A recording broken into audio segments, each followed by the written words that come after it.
Welcome to DTV, and with Brian Royal in the lead up to the round 5 clash against St Kilda. And Brian, you've had the review for round 4. What's sort of been found out from last week's performance?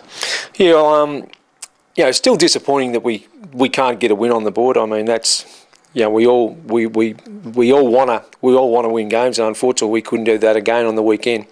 However, in saying that, we're reasonably pleased with the effort, particularly over 4 quarters. I mean, the last three, the 3 rounds prior to this game, we'd been dropping away in the second half. So for us to be well and truly in the game into the 4th quarter was a strong result. And as I said, we thought from an effort point of view, the players really had a crack. Our desire indicators that we take internally certainly was a measurement of that as well. Yeah. What about your group, the midfielders? How did you rate their performance?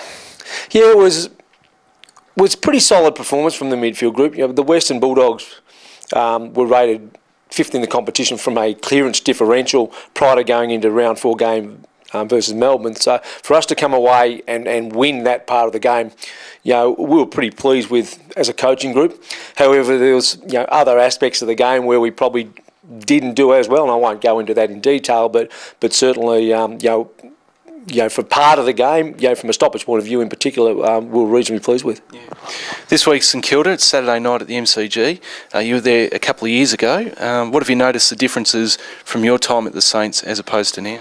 Well, St Kilda, they're still a very good football side, and they've got some unbelievably talented players, and obviously Nick Del Santo, Brendan Goddard, Joey Montagna, Lenny Hayes, Nick Rewalt. You can go through quite a few players, Sammy Fisher.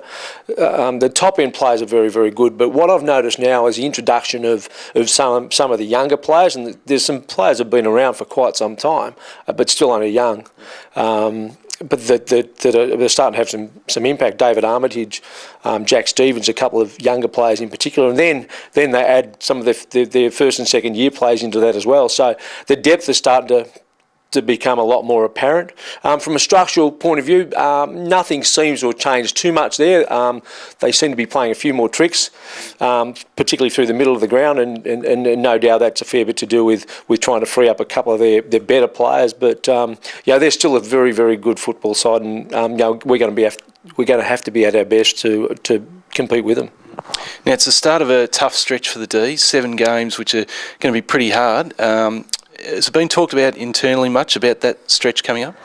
No, Matty, not at all. From our point of view, we need to deal with getting our structures and our systems in place. As I've said, on most occasions we are, but there's times in games where for whatever reason we're falling away, and we really need to focus on getting that, because as Neildy keeps saying, the scoreboard, that's going to be the end result that we're going to see, but we need to get the things in place to get that result first. Yep.